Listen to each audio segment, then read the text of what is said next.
Yeah, today I'm going to show you this effect, this speedy effect, and this is something that's very important. This is how you do it. Let's go into it. Okay, so first, this is what you're going to do. Okay, first, make sure you just check where you just want to cut it.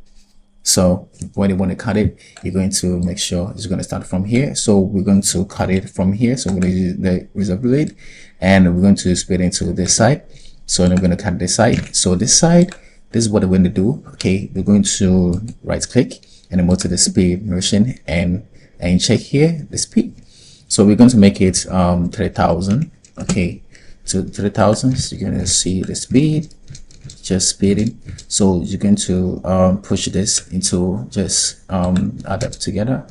Okay, so these two first. So we're going to just make sure we're going to come down with 2,000. Okay, and then we'll add them together, and you can see the difference now.